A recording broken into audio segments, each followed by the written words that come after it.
Welcome to the D-Shift podcast, where we provide inspiration, motivation, and education to help you transition from the challenges of divorce to discover the freedom and ability to live life on your own terms. Are you ready? Let's get this shift started. Hello, and welcome back to this episode of the D-Shift podcast. And today we're going to talk about something that I think is on the top of most people's minds, and that is their physical health and wellness. And when we're going through something like a divorce, it can be incredibly stressful. As a strategic divorce consultant, one of the things I focus in with my clients are what I call the 3 pillars of health. That's sleep, exercise, and nutrition. And today we have an expert on the show all about nutrition and other things. So I want to welcome Christi Kelsey. She is a certified transformational macros and nutrition coach and founder of Christi Counts Macros. I love that. That's so clear, tells exactly what you do. She helps women over 40 rebuild their metabolism, reach their fat loss goals, and find lifelong confidence and love with their bodies. So, Christi, thank you so much for being here today. Thanks for having me. Well, and I got to say, I was just interviewed on Christi's podcast, and we just kind of hit it off. So I thought she's got to come on this podcast and talk about what she does as well. And Christi, before we get into all the great information you're going to share, would you be comfortable sharing with everybody a little bit about why this is now your area of focus? Give us a little of your backstory. Okay, thanks for letting me share that. It's kind of has many layers, but the long and the short of it was that counting macros and working on building muscle was something that I've been working on for a while, but I am about to become an empty nester.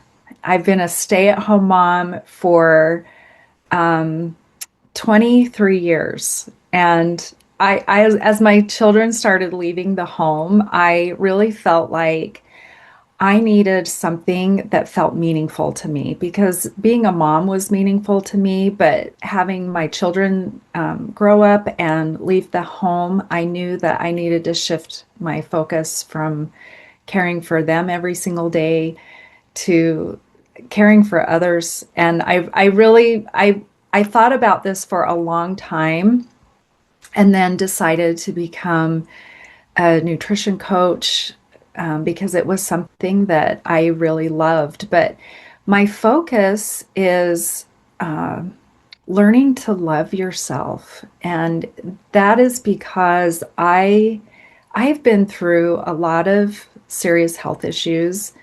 I've had 3 different types of cancer. Mm-hmm. I had 3 C-sections. That's how my babies were born. My first C-section was an emergency C-section where the doctor thought I had an amniotic embolism, which is fatal for the mother and the child. And then in my early 20s, I was diagnosed with an autoimmune disease, and it was so bad at one point, it was very difficult for me to walk from my bedroom to my bathroom.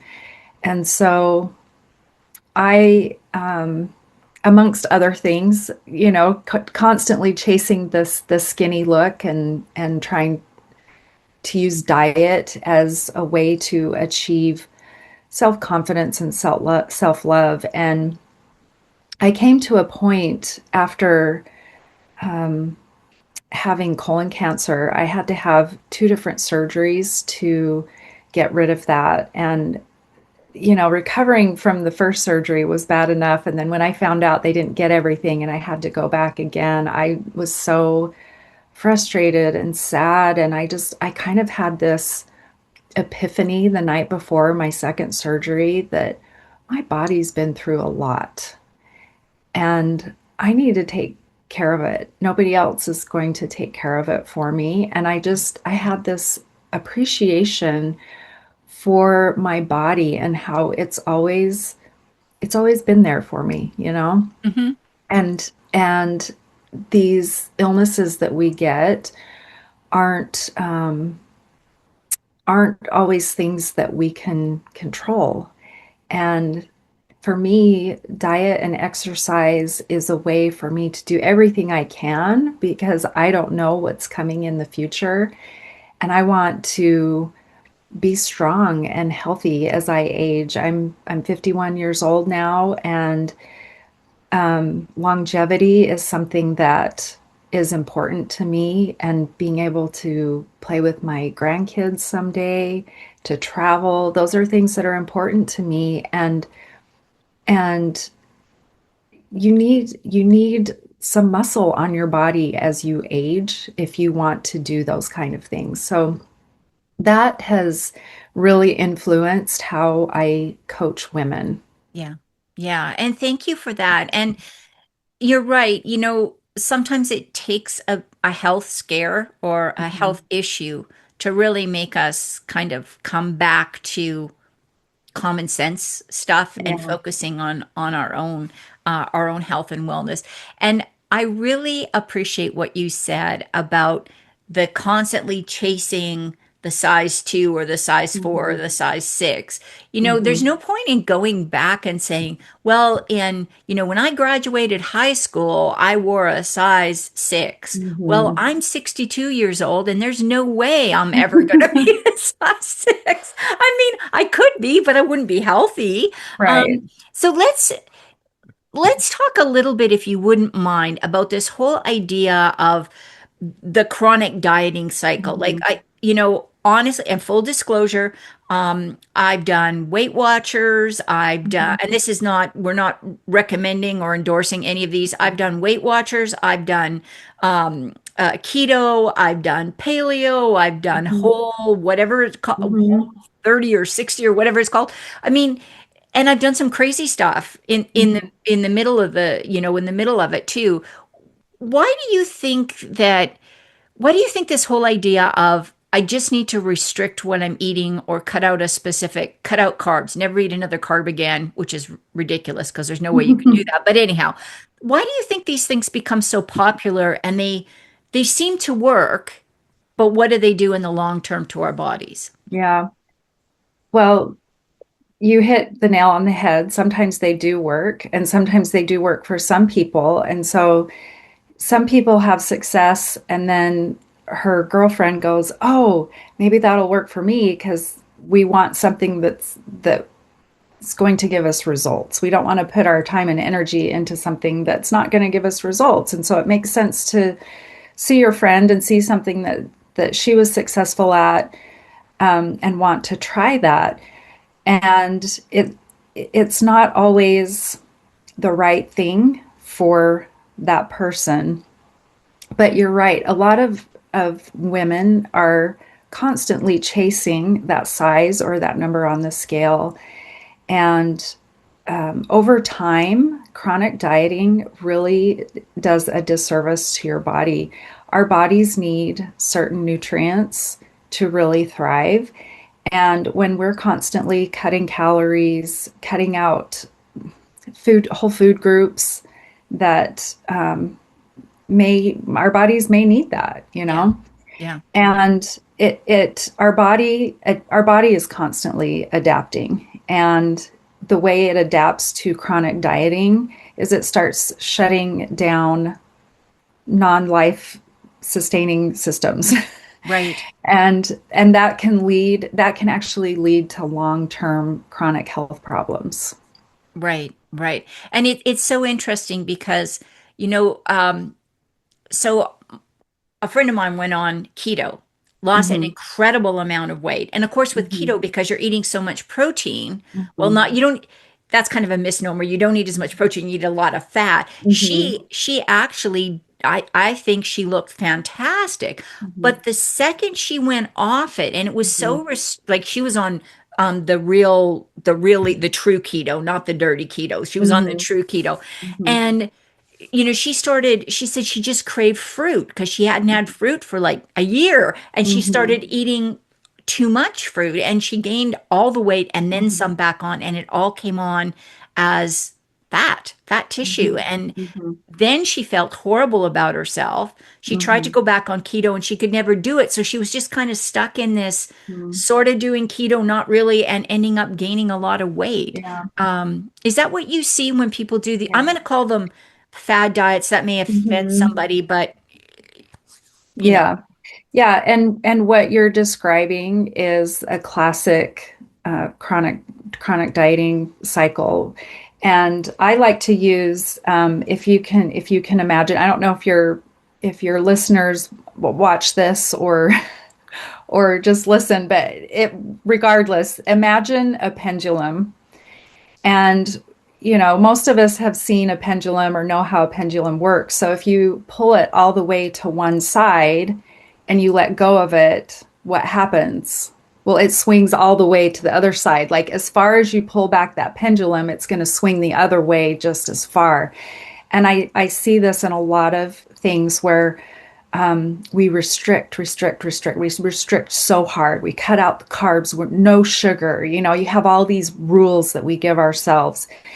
And our brains don't like that restriction. Like as soon as someone tells you you can't have sugar or you can't have bread, that's exactly what you want. right, right. And so it might work for a time. Like we might be able to override those things that our body wants or that our mind is telling us for a little while, but then eventually our brain wants to rebel and we swing all the way to the other side, and we can binge and all kinds of things. And it's just this constant rebellion against that restriction. So then we make ourselves feel bad because we weren't able to keep Mm, restricting. And yeah, then we restrict again to punish ourselves, sometimes even harder than we were before. right. And it's just this constant cycle over and over.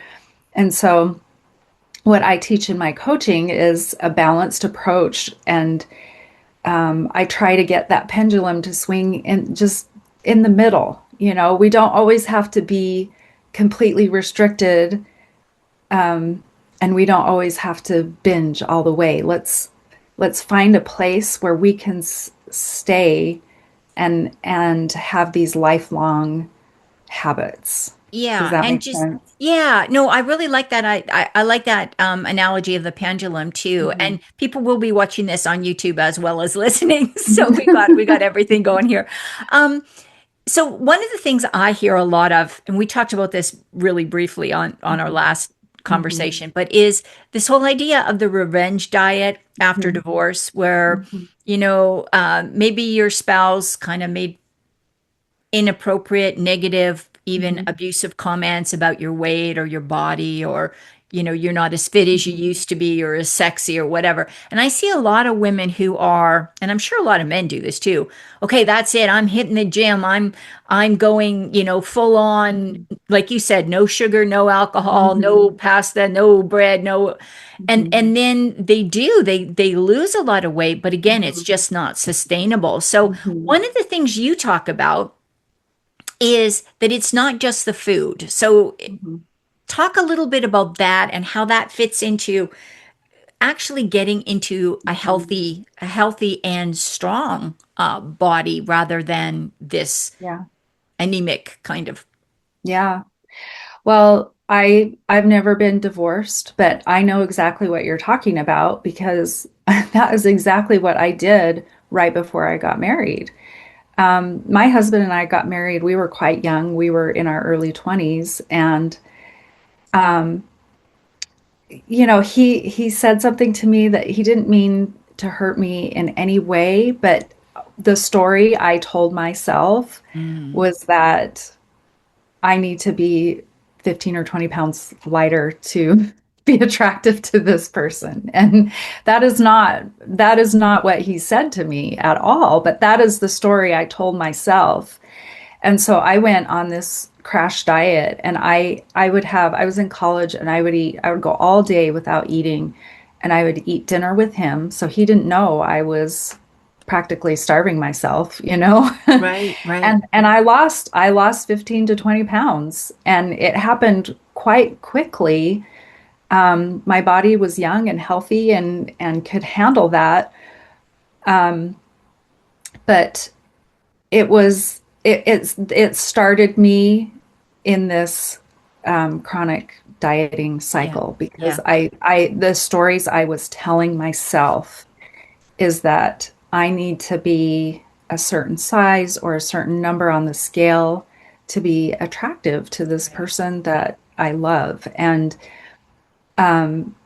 now I know that that is not true, that that was just a story I was telling myself. And the thing is that we do this all the time. We tell ourselves a story so many times that we believe it, and it becomes part of our right. reasoning for doing things. And I would argue that having a different why is going to be more sustainable and more fulfilling than something like that. And Yeah. so that is something I work on with my clients. That's one of the first things we do is why? Why Mm, is this your goal? Why are you doing this? right. And it's got to mean something to Yeah. you. Like it's got to bring out the emotions. It's got to be something that's going to be motivating when it gets hard because it's not easy to lose weight. It's not easy to change your body composition. It's a lot of work and it takes longer Yeah. than you expect it will.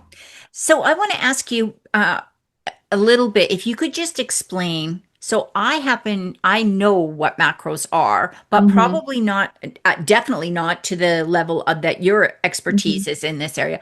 But for people that maybe don't know what macros are, can you Hmm. give us kind of like a 1 minute sort of overview of what macros are and why, particularly for women as we age, that may be that it is a really typically a very feasible and very effective way Hmm. to lose weight. Yes, absolutely. So macro is short for macronutrients, and that is where the calories come from in our food. So we have three macronutrients: protein, carbs, and fat. Protein helps rebuild our tissue. It break our bodies break down the sorry, I'm Amino blanking right acids? now. Are The you amino acids, thank okay? you. In the protein to rebuild the tissue that's constantly breaking down and renewing in our bodies. And the carbohydrates are our body's main energy source. We cannot be afraid of carbs. Our bodies need carbs, our brains need carbs. Our brains use like 500 calories a day. And to me, when I found that out, I was like, wow, that's a lot of energy just for our brain. And our fats help with digestion, they help with our hormones. Our bodies need fat too. So when we get a really good balance of those three macronutrients, we're giving our body the energy that it needs, that and the nutrients that it needs to Yeah. survive. Yeah. I was going to say, and the nice thing about understanding that is that you can then see why, it makes sense to maybe have like 2 cups of lovely roasted cauliflower root Mhm. vegetables with your Mhm. dinner and pass on that glass of red wine Mhm. because you look at all the fiber and the nutrients and then you look at, okay, compare that to what that would be in a glass of wine, and then you Yeah, make the decision. right, But it exactly. yeah, I mean, it really is. My understanding of carbohydrates is because there's nothing that's really off limits. It's just, does it work within your program, Hmm. and or is it worth it for one Yeah, day to splurge and go off? Like, right. how do you talk to people about that who get stuck in that, I've got to stay on this plan and I can't eat like 1 gram of carbs Mhm. over and all that kind of stuff? Yeah, it's I like to give people a range so that they can not feel so stressed about hitting an exact target. You know, it's not a bullseye. We're just trying to hit the general target. Um, but you are exactly right. When you have a choice, you know, I can eat this apple for lunch with that has this many carbs, or I can have a tiny cookie for the same amount of calories. Like you get to decide what's worth it. And sometimes it's worth it to have the cookies, but it's basically you have a budget. You have a calorie budget, and then you have a budget for your protein, carbs, and fats. And you get to decide how you want to use that budget on your food choices. And I find this fascinating. I've been doing a lot of reading on this, that women, particularly as we get older, this whole idea, particularly like if you're menopausal, postmenopausal, that the calorie restrictive stuff is Mhm. not going to be very effective. Like if you drop yourself down, and I've been in groups of women who are talking about eating like less than 800 calories a Mhm. day and doing this crazy, like I like intermittent fasting. I don't have a problem with it, like Mhm. this, what is it, the 16-8 or whatever. But some Mhm. of these people are going like 2 days without eating, and then they're only Mhm. eating one meal, and then they're only eating proteins for that meal, and then the next meal they only eat carbs, and then Mhm. like this kind of stuff just doesn't work as our bodies get older. Would you, Yes. is that accurate or? It is. It is. And you know, if you think about it, dieting is really stressful on your body.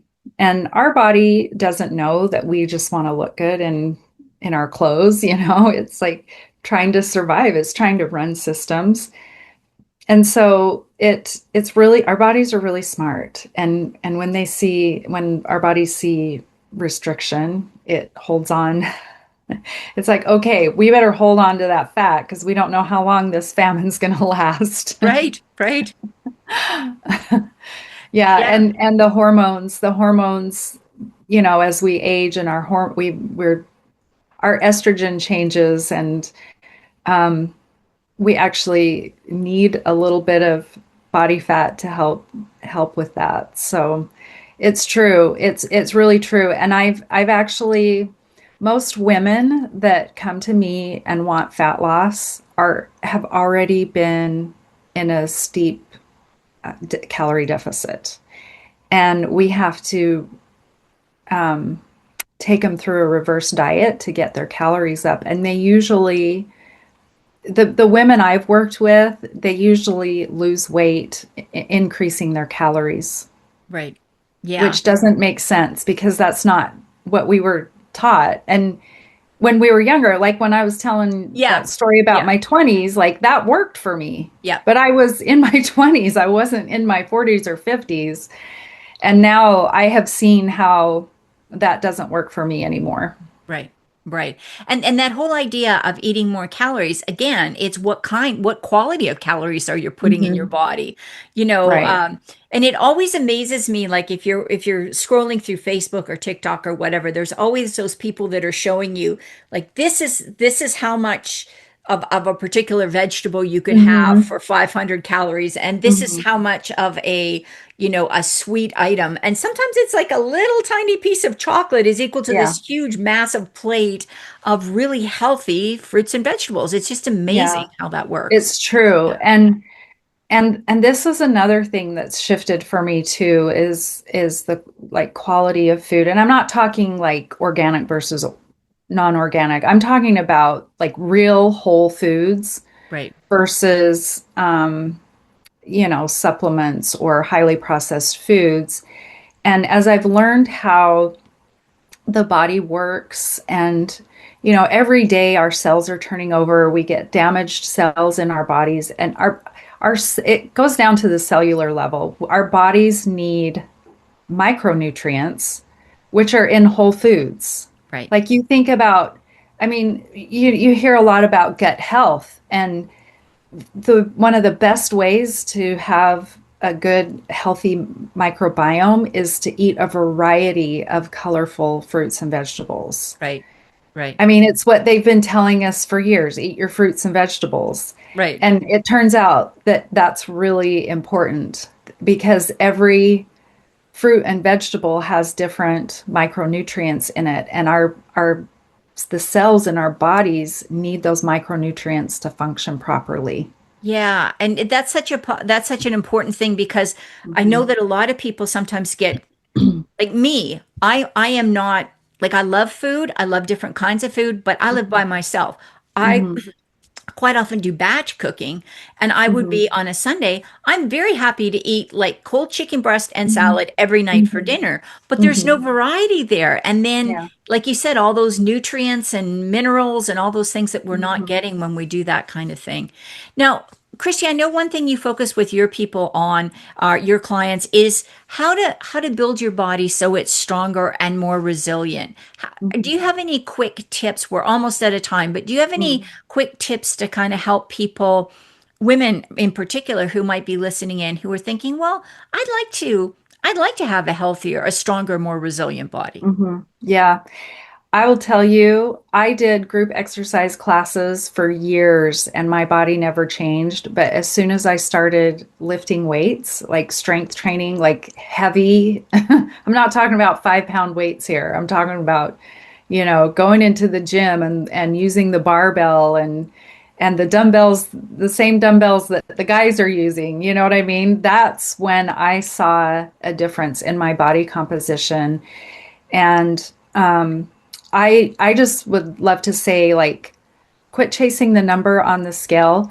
Go get a body composition analysis and start working on your body fat percentage. Try to get it down under 30%. If you're like somewhere between 25 and 30% in your body fat percentage, that's way more important than the number on the scale. Because I've over the last 5 or 6 years, I've lost 20 pounds of fat and gained 15 pounds of muscle. I pretty much weigh the exact same, but my body looks completely different Yeah. because I put muscle on. Yeah. Yeah. And now you have a gift for everybody, Christy. Can you Mhm. just tell the listeners a little bit about what they can expect with that? Okay, I would love to invite you to get on a call with me for 30 minutes and let's talk about your goals and your current nutrition strategy, and let's see if we can shift that a little bit and help you get closer to your goal. Lovely. And what a that's very generous of you. So yeah, I mean, Christy is just will give you ideas, tips, strategies.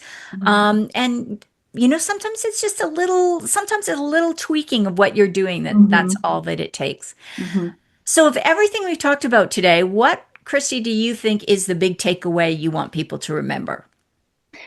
I think the big takeaway I want you to remember is to love and appreciate your body for all that it does for you, but also let's try to find balance in our habits, in our nutrition, because that's going to be a lot more sustainable than swinging back and forth with the pendulum.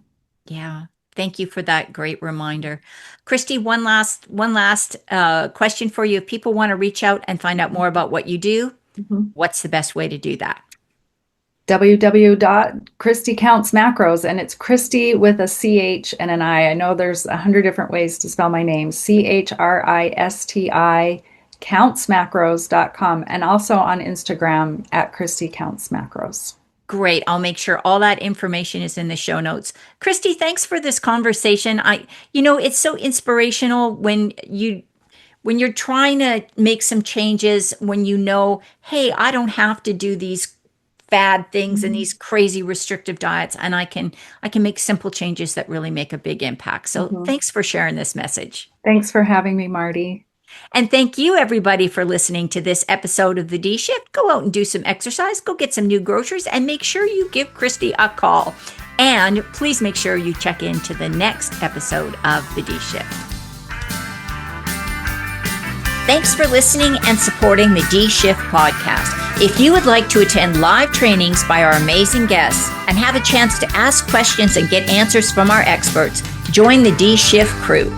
For more details and to sign up, head on over to www.divorcecoachforwomen and click on the podcast page.